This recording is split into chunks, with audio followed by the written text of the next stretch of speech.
शुक्ल पक्ष की नवमी तिथि, वैशाख महीना।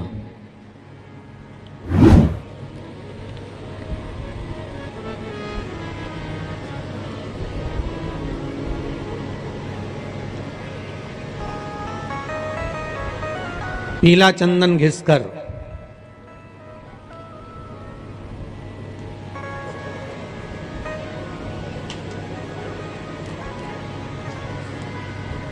उस चंदन को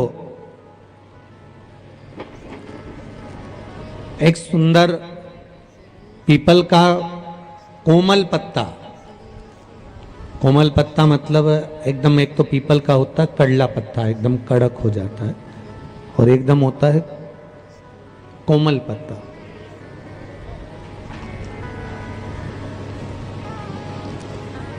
उस पीपल के कोमल पत्ते पर पीला चंदन घिसकर, जो वो चंदन होता है, उस चंदन को घिसकर उस चंदन को उस पत्ते पर रख ले।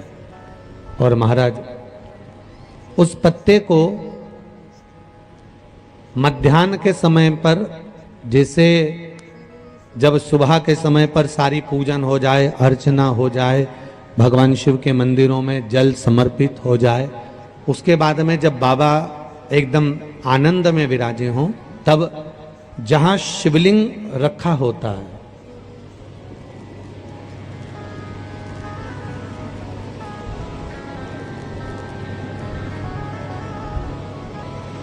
जैसे ये शिवलिंग है और ये कटी भाग जहां शिवलिंग रखा हुआ है, इस कटी भाग पर जहां शिवलिंग रखा है उसके पास में ही 3 उंगलियों से चंदन का लेपन उस कटी भाग पर करना है। जो उंगलियां लगी रहेगी उसी को अशोक सुंदरी वाली जगह पर स्पर्श करना है, और अशोक सुंदरी वाली जगह पर स्पर्श कर कर कुछ देर तक चंदन लगे रहने देना है। उसके बाद में उस चंदन को वापस निकाल कर लेकर आना है। कटी भाग पर जो लगाया गया है उसको भी निकाल कर वापस लेकर आना है। फिर बाबा का स्नान नहीं कराना है, केवल चंदन लेकर आना, उसी पीपल के पत्ते पर रखकर। एक डिब्बी में उस चंदन को आप रख लीजिए। कुछ दिन जिसकी नेत्र ज्योति कमजोर है, चश्मा लग रहा हो, श्रवण शक्ति कमजोर हो, सुनाई कम दे रहा हो, उसके कंठ से इस ठोड़ी तक उस चंदन का तिलक लगाना प्रारंभ कर दीजिए, और नेत्रों के नीचे थोड़ा सा वो चंदन लगाना प्रारंभ कर दीजिए। लगभग 20 से 22 दिन तक आप उसका प्रयोग करिए, और एक रुद्राक्ष का जल शिव को समर्पित कर कर उस जल का आचमन करना प्रारंभ कर लीजिए। लगभग 22 दिन लगेंगे। धीरे धीरे फिर जाकर डॉक्टर को जांच करा लेना, नेत्र की ज्योति बढ़ना प्रारंभ हो गई है। पर विश्वास के साथ में, भरोसे के साथ में, तुम्हारी किस्मत में, तुम्हारे भाग्य में विधाता ने, भगवान ने, देवता ने कोई सुख की रेखा नहीं लिखी। मान लो तुम हार रहे हो, बार बार हार रहे हो, तुम्हें लग रहा है कि तुम्हारी सुख की कोई रेखा नहीं, कोई सुख की रेखा नहीं।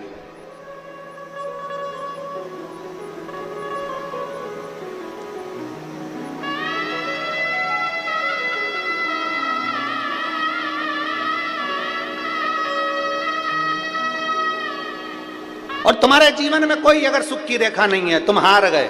बहुत सारे लोग हैं ऐसे, नए नए बच्चे 10th का एग्जाम दिया, 12th का एग्जाम दिया, सीए का एग्जाम दिया, इंजीनियरिंग का एग्जाम दिया, डॉक्टरी की पढ़ाई कर रहे हैं, नहीं है, हार गए।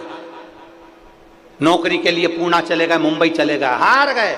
मेरी नौकरी नहीं लग रही, मेरा व्यापार नहीं चल रहा, हार गए। किसी ने कह दिया तेरी दुकान बांध दी, किसी ने कह दिया टोना कर दिया, किसी ने कह दिया नजर लग गई, किसी ने कह दिया कुछ हो गया। जब भूतों का नाथ, भूत अधिपति, स्वयं मेरा महाकाल राजा तुम्हारे एक लोटा जल चढ़ाकर आते हो और पानी लाकर जब दुकान पर छींटते हो तो किसी के बाप में दम नहीं है कि तुम्हारी दुकान पर नजर लगा दे, क्योंकि भूत अधिपति महाकाल राजा वहां है। कौन नजर लगा? किसकी हिम्मत, किसकी सामर्थ्य था?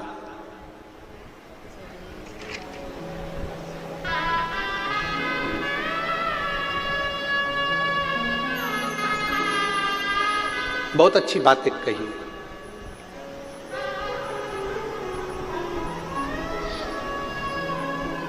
हे शिव, हे शिव, इन निगाहों में वो तासीर हो जाए।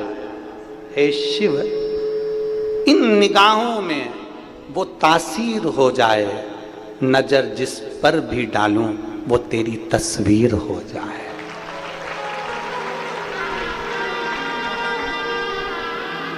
मेरे महाकाल, हे महाकाल, इन निगाहों में वो तासीर हो जाए। मेरे भोले बाबा, इन निगाहों में वो तासीर हो जाए, नजर जिस पर भी डालूं तेरी तस्वीर हो जाए। बस इतनी कृपा करना, जब हर एक में शिव दिखने लगे, हर पल पर घड़ी घड़ी में शंकर नजर आने लगे, समझ लेना कि शिव तुम्हारे भीतर समाहित हो गया।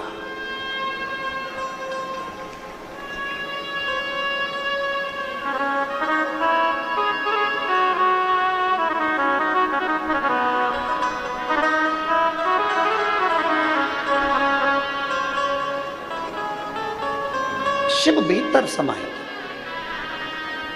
और महाराज,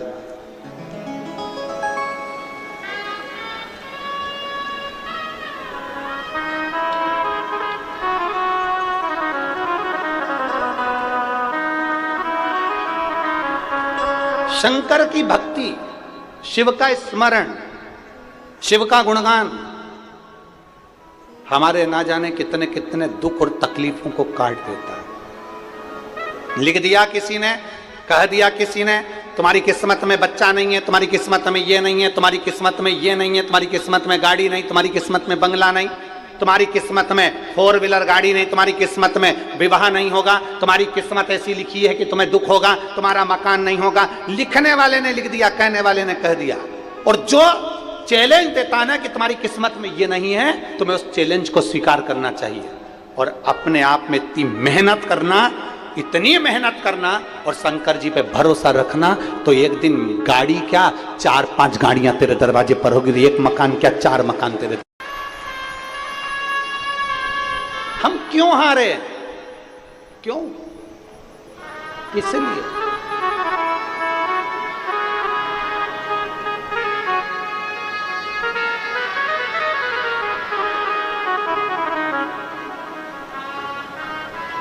आगे बढ़ने के लिए 3 चीजें बहुत जरूरी है। यहां मेरे जितने बेटा बेटी बैठे हैं, उनसे निवेदन करूंगा इस बात को अपनी कॉपी में नोट कर रखना और अपने दिल में नोट कर कर रखना कि आगे बढ़ने के लिए 3 चीजें बहुत जरूरी है। अगर बहुत ऊंचाइयों को छूना है, बहुत ऊपर बढ़ना है, तो 3 चीजें अपने अंदर धारण कर लो। पहले नंबर का है सब्र। जम के बोलो मेरी जीजियों, क्या है? सब्र। उन्नति की सीढ़ी पर चढ़ना है, बहुत आगे बढ़ना है, तुम्हें बहुत उन्नति करना है, अभी हारना नहीं है, तो 3 चीजें अपने अंदर उठाकर रख लो। एक सब्र, दूसरे नंबर पर है बर्दाश्त करना। कोई ने कुछ बोल दिया, बर्दाश्त करो। किसी ने ताना दे दिया, बर्दाश्त करो। बहुत सारे लोग होंगे जिनको आप पसंद नहीं आएंगे, गालियां देंगे, बर्दाश्त करो। बहुत सारे लोग मिलेंगे 24 घंटा कोसेंगे, तुम्हें बद्दुआएं देंगे, अपशब्द कहेंगे, बर्दाश्त करो। बहुत सारे लोग मिलेंगे जो तुमको अपशब्द कहेंगे, बर्दाश्त करो। 3 चीजें उन्नति की सीढ़ी पर लेकर जाती है। पहले नंबर पर है, जम के बोलो, सब्र। दूसरे नंबर पर है, जम के बोलो, बर्दाश्त करना। और तीसरे नंबर पर है नजरअंदाज करना। ये तीसरे नंबर पर है, नजरअंदाज कर दो,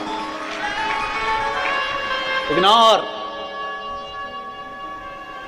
नजरअंदाज कर दो। कोई कुछ बोल रहा है ना, उसको ध्यान मत दीजिए, इग्नोर कर दो, नजरअंदाज कर दो। कीचड़ में भिड़ा हुआ कुत्ता तुम्हें दिख रहा है कि नहीं दिख रहा? अरे बोलो, एक कीचड़ में भिड़ा हुआ कुत्ता तुम्हें नजर आ रहा है तो समझदारी किसको कहेंगे? कुत्ते के पास में चले जा। अरे बोलो तो जम के, नहीं, समझदारी किसको कहेंगे? कीचड़ में भिड़ा हुआ कुत्ता दिख रहा है तो थोड़ी दूरी बनाकर चलो, थोड़ी दूरी बना लो, क्योंकि वो तो कुत्ता है, तुम तो समझदार हो। वो तो कुत्ता है, कीचड़ में भिड़ा हुआ है, भौंकेगा भी, अपशब्द कहेगा भी, ताने देगा भी, पर तुम तो इंसान हो, तुम तो मनुष्य हो। नजरअंदाज कर दो। तीन चीजें मनुष्य को ऊपर तक लेकर जाती है।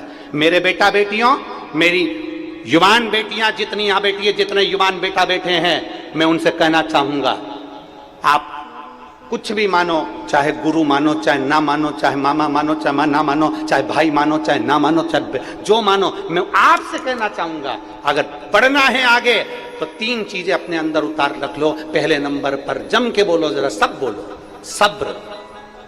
दूसरे नंबर पर बर्दाश्त करना सीख लो, थोड़ी चोट लगेगी।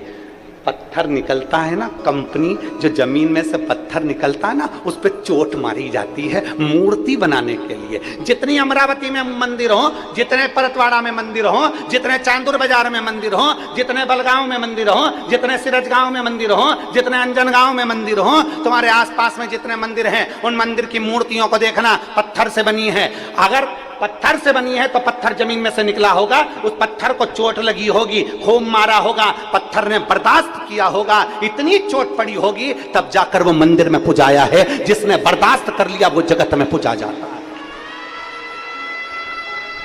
जो पत्थर को चोट मारी जाए और पत्थर टूट जाता है, वो मूर्ति नहीं बनता, फिर फर्श बनता है, जमीन पर लगता है, उस पर लोग थूकते हैं, गंदगी करते हैं, जूता रखते हैं, पांव रखते हैं। जिसने चोट को सहन कर लिया, बर्दाश्त कर लिया, पहले चोट लगेगी, घर के लोग चिल्लाएंगे, अपशब्द कहेंगे, माँ चिल्लाएगी, पिता चिल्लाएंगे, भाई चिल्लाएगा, बंधु चिल्लाएंगे, दुनिया के लोग चिल्लाएंगे, तुम उसको बर्दाश्त करते चलो, करते चलो, क्योंकि इतने कट्ठे बन जाओगे कि तुम्हें तराशने वाला इतना तराश देगा, फिर मंदिर में पूजे जाओगे, तुम्हारे ऊपर जूता नहीं रखाएगा, फूल रखाएगा। तुम्हारे ऊपर जूता नहीं रखाएगा, तुम्हारे ऊपर फूल रखाएगा, बेलपत्र रखाएगी, तराशा जाएगा तुमको। तो तीन चीजें अपने अंदर उतार कर रख लो। अगर उन्नति की सीढ़ी पर बढ़ना है, बहुत आगे बढ़ना है, तो तीन चीजें अपने अंदर हो। फिर से बोलेंगे, पहले नंबर पर सब्र, दूसरे नंबर पर बर्दाश्त, और तीसरे नंबर पर नजर अंदाज कर दो, इग्नोर। महीने में, ज्येष्ठा महीने में कभी मौका लगे अपने जीवन में और तुम्हें लगे कि मेरे जीवन में दुख समाप्त ही नहीं हो रहा, मेरे दुख जा ही नहीं रहा, तो 5 बेलपत्र,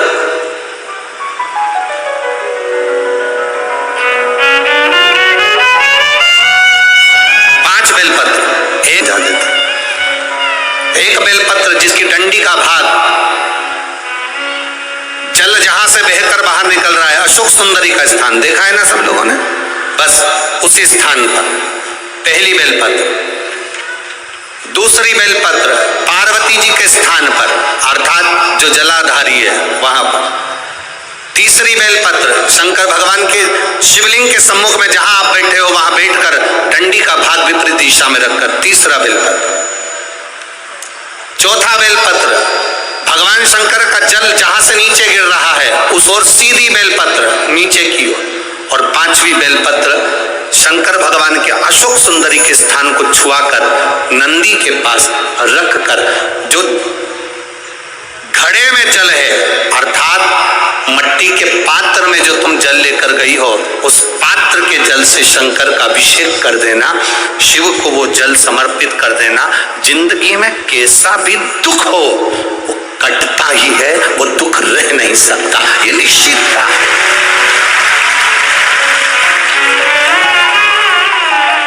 कभी कभी कभी आप लोगों ने नागपुर में ऐसा दर्शन करा कि नहीं करा हमें नहीं मालूम, नागपुर की लीला तो हम नहीं जानते, पर हमारे उधर आज भी होता है। जब बैसाख का महीना आता है, ज्येष्ठा महीना आता है, गर्मी का समय आता है, तो शिव जी के ऊपर ऐसा ऐसा तिकोना लोहे का कुछ एंगल बनाकर उसके ऊपर मिट्टी का हंडा रख देते हैं। अब यहाँ नागपुर में आप लोगों ने दर्शन करे ना करे वो हमें नहीं मालूम, पर अभी तक चांदी का लगता था, अभी तक सोने का लगता, पीतल का लगता, तांबे का लगता, पर जैसे ही बैसाख का महीना आया, जैसे ही ज्येष्ठा महीना आया, वैसे ही मिट्टी का पात्र रख दिया जाता, उसमें से बूंद बूंद पानी शिव जी को समर्पित। करें दर्शन यहाँ पर, किसी ने करे यहाँ रखते हैं लोग, ठीक है। शिव तत्व की प्राप्ति के लिए भगवान देवाधिदेव महादेव के आनंद सुख को प्राप्त करें।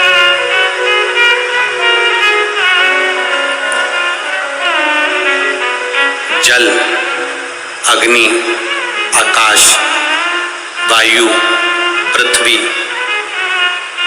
5 तत्व भगवान शंकर के ये 5 मुख है।